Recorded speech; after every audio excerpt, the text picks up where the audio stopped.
Good morning.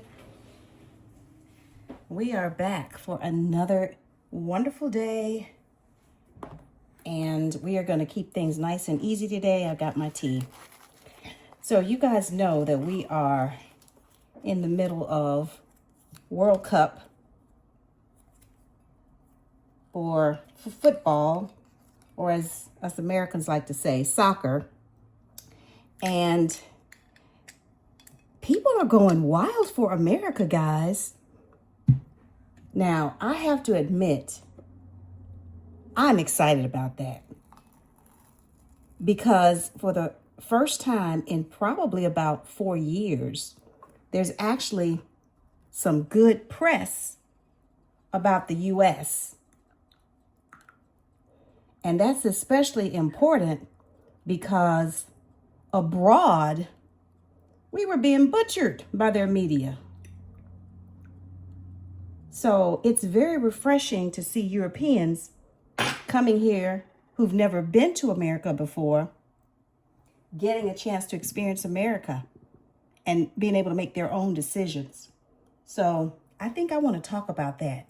But first, I got to do my quiet time.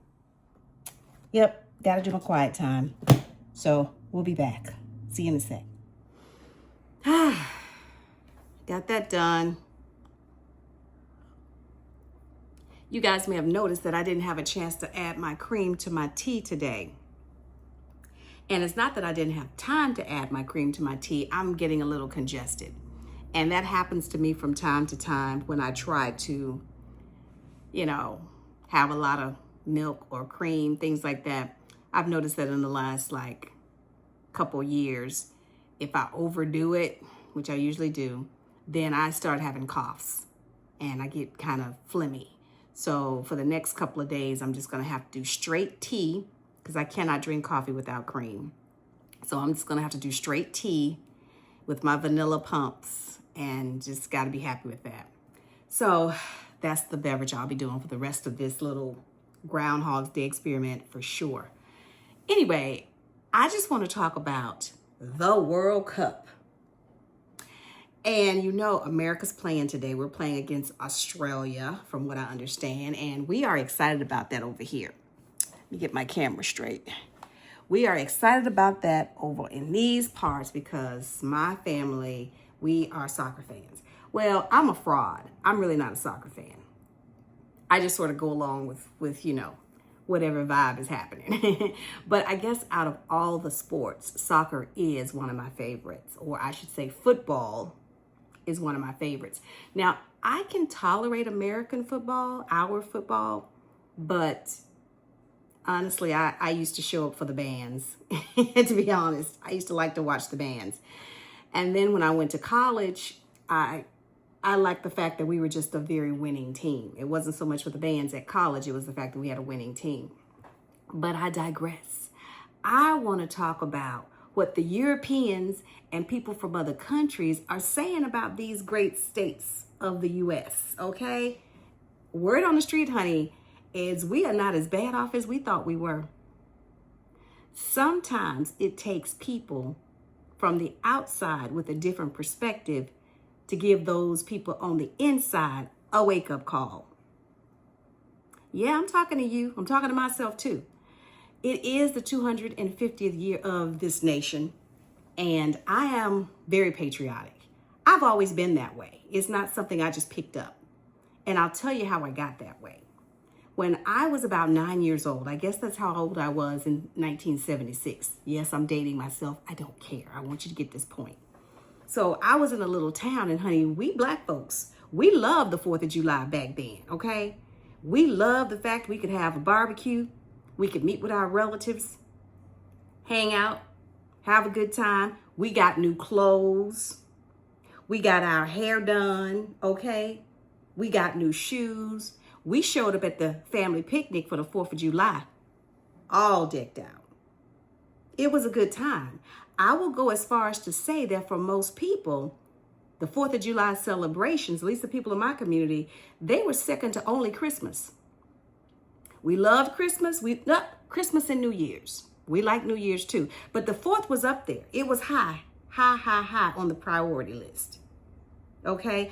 I don't know what's happening now to the world, especially to America. I don't know what's on y'all's list that's got y'all hating your country this bad. I'm not for that. Okay? You gotta miss me with that. Now, I've always been rocking for America. Sometimes low key, but lately I've been rocking for America on a high level because so many people seem to hate her.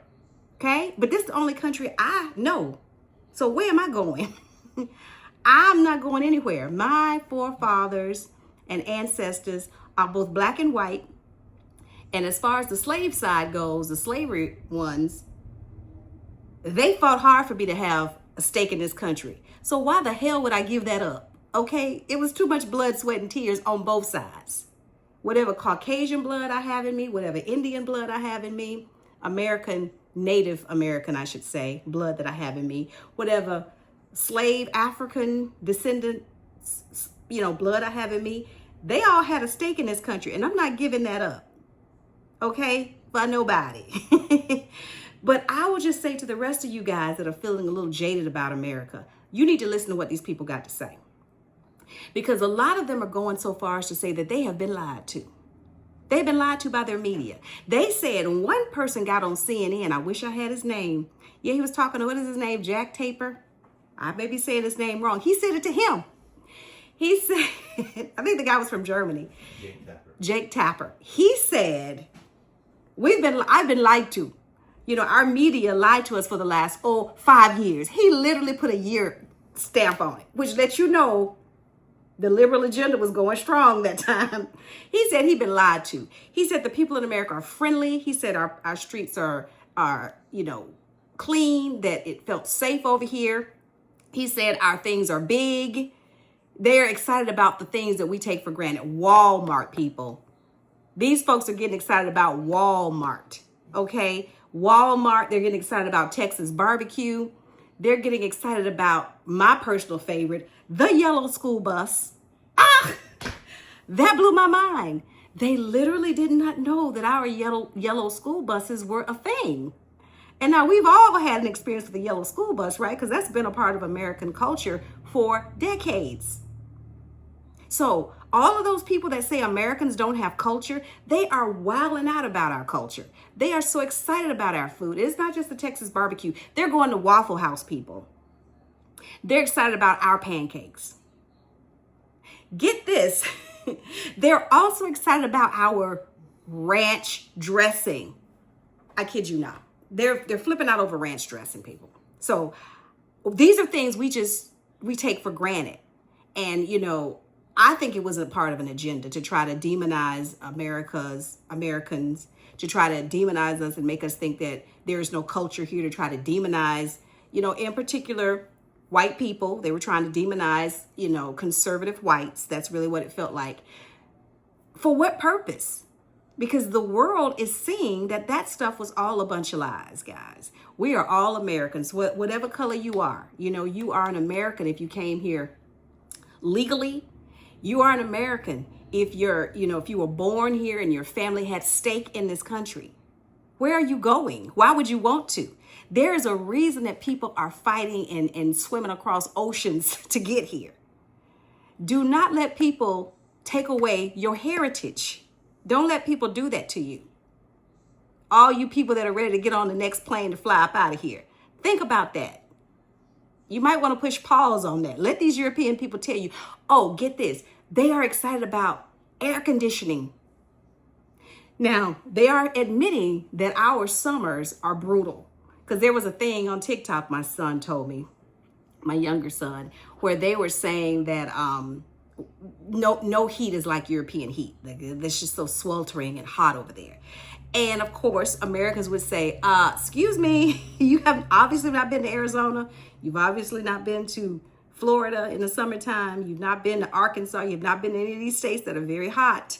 You might want to think about that. Oh, no. You Americans don't know what you're talking about. Because they had believed the media lies that we're just a bunch of whiny brats over here that can't ever be satisfied. And we just think this and think that. And we're just so whiny, right?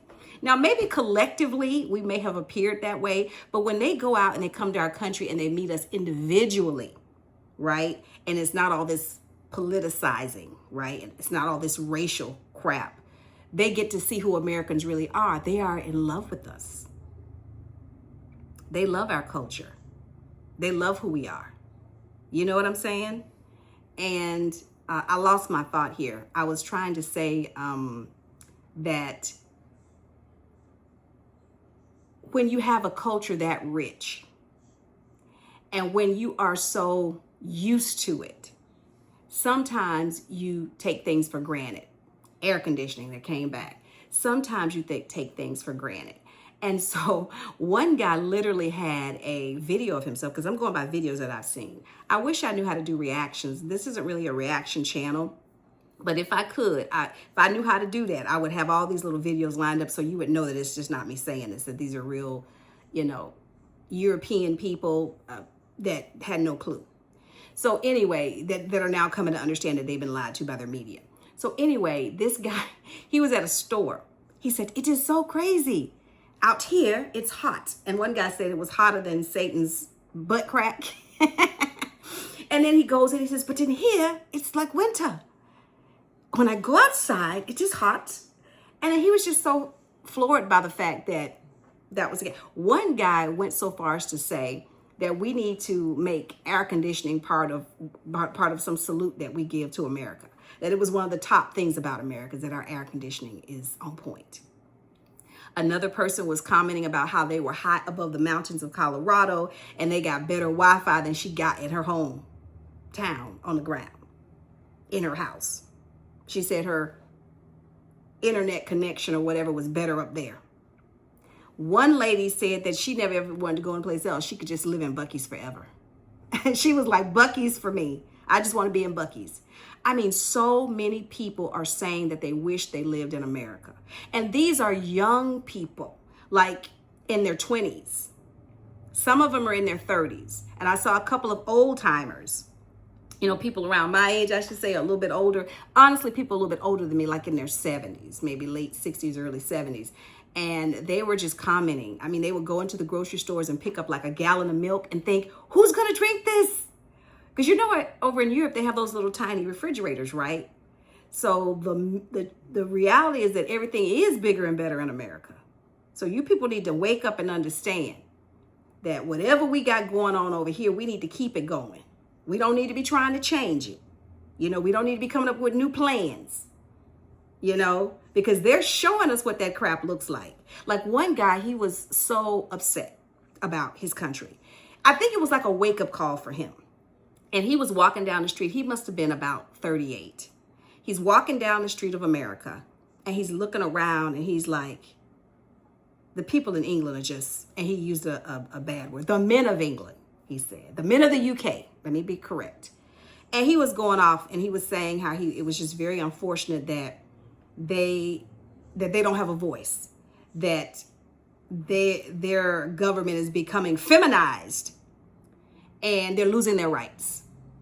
And my son had been telling me that over in the UK that they were, my younger son again, that they were going to put a ban on YouTube so that children 16 and under don't have access to social media, not just YouTube, social media in general. And I was telling my son, well, I kind of see the benefit of that because social media is addicting and you do have to be very careful. And my son said to me, "Yeah, Mom, but they're using this possibly in a way that may not be what the people of the UK want." I said, "Well, that's great for young people, but you're right, son. I didn't consider that."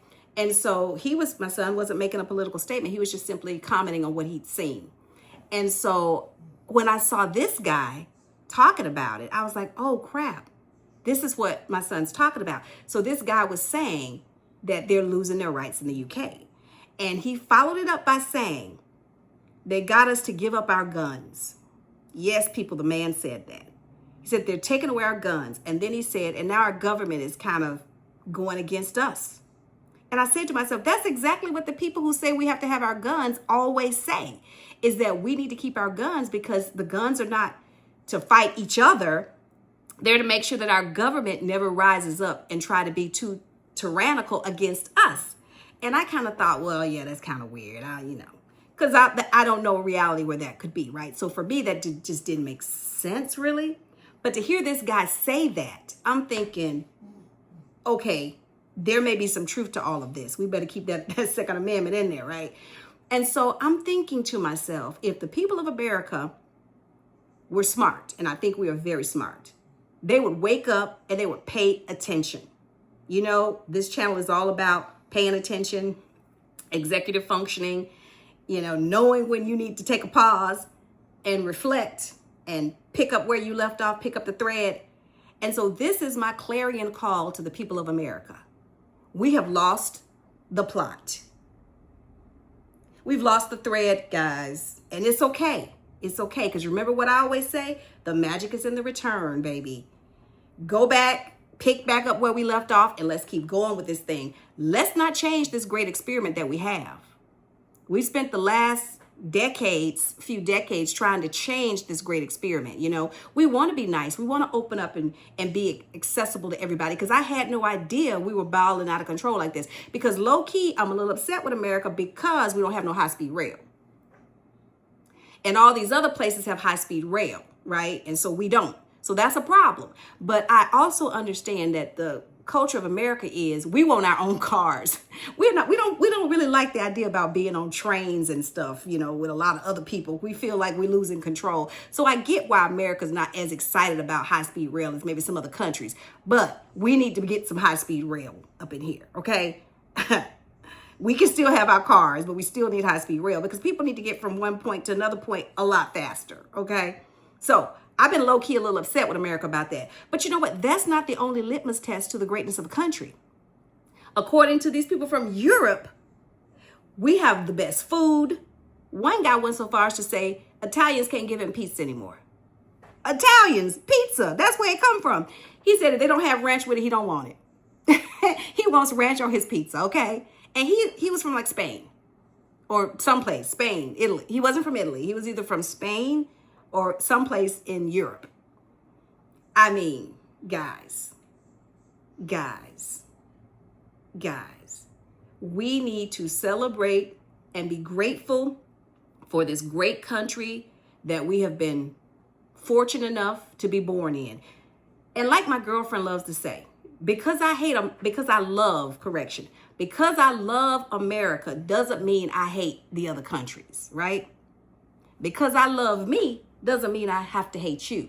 So we have to get away from this idea that if I love America, it means I don't love other people. No. I want them to be as excited about their country as they are. And that's one of the things I love about this freaking World Cup. You know, my family's always been into it, right? Because of, you know, my husband loves the sport. But this was the first time I watched it through the eyes of, look at all these cultures really getting along. It's not like cultures being over here and acting like they, you know, don't want to be associated with each other. You know how people will come to America, but they won't assimilate? You know, it's like, we just want to be in your land, but we don't want nothing. We don't want your culture. It didn't feel like that. You would see the Scots in Boston, and they're drinking the pubs down, and the pub owners are loving it, and they're singing their Scots songs. But they're over here, guys, and guess what they're doing? They're being respectful when they come. They're not trashing on Americans and saying we're horrible. They're talking about how nice we are, how hospitable we are. They're not coming over here and wrecking stuff. The other thing is, guys, they're coming over here and they're spending their money over here. They're not coming over here to take. Okay? That's how you visit a country. That's how you become a part of a country. That's how you endure the citizens of that country to you. It's when you come over here and you be a benefit to the country. An obvious benefit. Not these benefits where we have to kind of, you know, figure out, oh, well, they do help with this. No. These people are being obvious benefits. A couple of them, but they would leave a mess, like in a pub, they would clean it up. And the people were like, well, you don't have to clean it up. We handle that. It's like, no. Especially Japan, they were cleaning up the stadium seats where they'd sat. I mean, full on bags, cleaning up the trash. Just so respectful. The Scottish people, they bagged up their stuff. Just so respectful. You know what I'm saying? And it was a beautiful thing to see all those cultures coming together, still being their culture, but loving each other and enjoying, not feeling entitled, not acting like people owe them stuff. You hear what I'm saying? They weren't acting like people. They weren't trying to be victims. They weren't acting like people owe them stuff.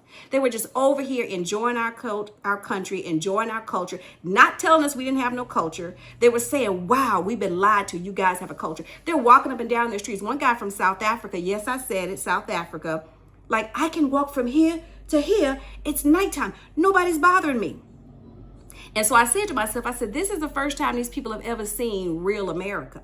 They're used to seeing stuff in like some of our worst places, because that's what the media does, right? At least that's what their media has done, has shown the ugly sides of America.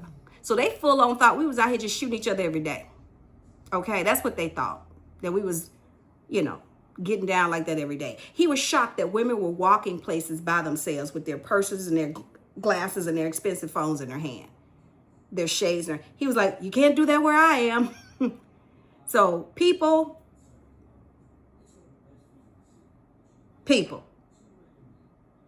you better celebrate your heritage of being American, because I'm going to celebrate mine. And if my celebration offends you, remember, just because I love America does not mean I hate you. I love you too. And whatever country you're a part of, I love you for loving your country. You should love your country. But don't be mad at me when I love my country, okay? Because that's how it's going to be over here. For me. All right, guys? That's all I got to say for you guys today. I'm going to get back in here because America plays today. And I hope we do well, because I got the spirit. But you know what? Even if we don't win, I'm still going to be happy, because America has shown out. One other thing I want to say. They played a pregame at one of our stadiums. Honey, they had the War Eagle flying around. I think Argentina played a pregame at Auburn University. Now, I'm low-key a Roll Tide Roll fan, but you know, that's okay. I lived a couple of miles from Auburn. So I love Auburn almost as much as I love Alabama. Low-key, I love Auburn as much as I love Alabama, but you know I can't say that because I'm a Roll Tide. I got to be a Bama fan. However, you get it. So they were talking about having an eagle flying around the stadium. And I said to myself, I wonder where that stadium was. Girl, it was Auburn. So, yeah. They're just doing all kind of things. They got the jets flying overhead, honey, when the national anthem songs are being played at some of the stadiums. It's just the whole thing, guys. And I think for our 250th year, we ought to be proud. We ought to be proud, okay? All right, I've talked up 20 minutes, guys. But you know how we get down over here. This is long form content. I hope you like it. If not, you know, I might decide to do some shorts at some point. But this is what we got working with over here. But anyway, guys, I'm going to go ahead and get back to my day. I hope you have a nice one, and I'll talk to you next time.